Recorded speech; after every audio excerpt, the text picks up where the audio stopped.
Olá, vamos falar então de empuxo axial em bombas centrífugas com rotor fechado, rotor tipos de simples sucção. É o tipo do rotor e bomba mais comum no mercado. Vamos entender então como é que essa força residual aparece na bomba, no interior da bomba. Então, falou em empuxo, já sabe que tem a ver, é uma força que tem origem hidráulica ou hidrodinâmica. Né? Então, o empuxo axial em bombas centrífugas é uma força que atua paralelamente ao eixo da bomba, geralmente no sentido de empurrar o rotor em direção à sucção da bomba. Esse fenômeno ele ocorre devido a desequilíbrio de pressão na superfície do rotor durante a operação da bomba. Então vamos entender como é que esse fenômeno acontece.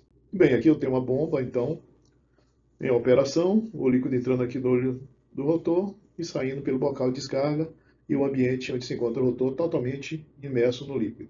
O que a gente está falando é dessa força axial que surge na direção do eixo e normalmente do sentido no sentido da sucção, da interior da bomba para o bocal de sucção. Então, essa é a força que a gente está falando aqui, se considerar um vetor, esse vetor aqui da cor verde, ok? Então, vamos saber como é que é originada essa força aqui, como é que ela aparece aqui e quais são as consequências que essa força pode trazer para a gente.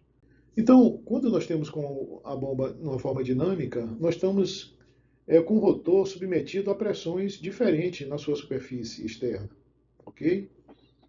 Então, o que acontece? Em função da área de contato em relação à superfície, nós temos valores de pressões diferentes.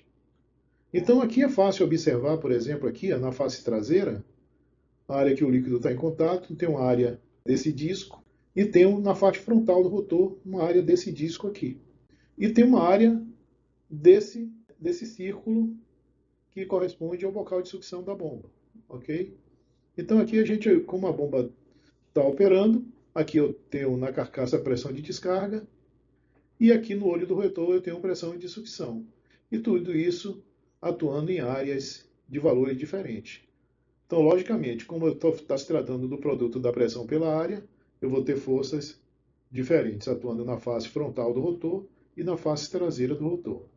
Então, isso vai causar um desequilíbrio e vai me gerar uma força resultante que corresponde exatamente ao que a gente está chamando de empuxo axial. Então, olhando uma bomba em corte, e a gente está falando que vai existir uma força nessa direção e nesse sentido, e analisando do ponto de vista de mancal, eu tenho aqui o mancal frontal, aqui, mas esse mancal ele só faz ancoragem, ele só suporta carga no sentido radial.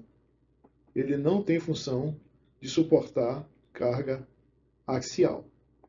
Bem, quem é que faz esse papel? Então são esses mancais traseiros aqui. Ó. Normalmente são dois rolamentos arranjados em O ou em X, que fazem, além da carga radial, também faz um papel importantíssimo compensando essa força, fazendo a suportação no sentido, na mesma direção do empuxo e no sentido contrário para compensar essa força. Então, esse dimensionamento desse rolamento aqui, a gente observa que é muito importante. Né? Então, ainda mostrando aqui num corte do rotor, a gente vê essa área interna. Vou melhorar aqui uma canetinha, o laser. Então, nessa região aqui interna, eu aproximadamente tenho pressão de descarga, ok? Aqui eu tenho pressão de descarga. E no olho do rotor, eu tenho atuando pressão de sucção. Então, vou delimitar mais uma vez aqui com a canetinha. Então, só para saber, então a área do rotor está delimitada aqui pela superfície do anel rotativo, do anel de desgaste rotativo.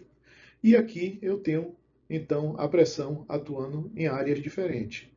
A gente observa aqui que a pressão atua na face traseira do rotor e na face frontal do rotor. Então, eu posso prolongar essa reta aqui e ver que aqui nessa superfície mais externa eu tenho um equilíbrio, porque as pressões estão atuando existe a compensação, mas aqui nessa região do anel de desgaste para baixo, eu tenho pressão de descarga atuando e aqui na frente eu tenho pressão de sucção, que é uma pressão, claro, inferior à pressão de descarga. Então, se a gente fizer o produto da pressão pela área, a gente vai encontrar essas forças que estão representadas aqui. Então, Fs, que é um vetor que corresponde à força na parte frontal, Fd na parte traseira do rotor, e Vax aqui ele está chamando a força aplicada exatamente no bocal de sucção, na área delimitada pelo anel de desgaste. E aqui na ponta do eixo, que não tem ação do fluido diretamente, o que eu tenho aqui atuando é a pressão atmosférica, que está lá no acoplamento. Ok? Então, se eu quiser a força resultante, ou também chamado de empuxo axial, eu faço essa soma vetorial aqui, a Fd mais pressão atmosférica vezes a área, ele está chamando AWD, menos a força Fs e menos a força Vax. Então, dessa forma aqui, eu acho o empuxo axial, que vai certamente estar atuando aqui no centro do eixo, nessa direção e nesse sentido aqui. Ok? Então, essa é a causa, né, do empuxo axial ou força resultante. Lembrando que a força é calculada pela pressão vezes a área. Aqui eu tenho outra representação, assim, graficamente detalhando melhor os limites em termos de pressão e área, né, só para ter uma melhor visibilidade. Então, as áreas que estão compensadas pela pressão de sucção, está aqui, delimitada pelo anel de desgaste. A área que fica superior ao anel de desgaste, representado aqui. Na face traseira, agora, eu tenho a representação. E você vê que, graficamente, eu tenho, assim, com muita evidência, que existe uma força deslocando para frente. Ok? Quando eu faço o produto da área pela a pressão vezes a área, eu vou ver que tem uma força resultante, né, nesse sentido aqui, empurrando o conjunto para frente. Se eu tivesse de representar aqui, eu tenho em roxo a curva da bomba, né, aqui associando o head com a vazão. Então é de se esperar que a curva que representa o empuxo axial, em termos percentuais, né, considerando que o empuxo máximo acontece na vazão nula, porque o head é o maior da bomba centrífuga, né? Então, o que acontece? À medida que eu vou aumentando a vazão, o valor do meu empuxo vai reduzindo. Ok? Representei aqui o empuxo nessa ordenada aqui. Então, à medida que minha vazão vai aumentando, a minha carga vai reduzindo sobre os mancais. Ok? Então, é muito importante saber o perigo que existe em operar em baixas vazões, né, nesse tipo de bomba. Então, o empuxo ele é muito alto exatamente nas vazões menores. Aqui, qual a importância do controle do empuxo axial, né? É interessante a gente saber por que monitorar, qual a importância de monitorar esse empuxo. Primeiro, ele tem um papel fundamental na vida desse mancal, né? Dos mancais. Se não compensado, o empuxo axial pode sobrecarregar os rolamentos, reduzindo sua vida útil. Ok?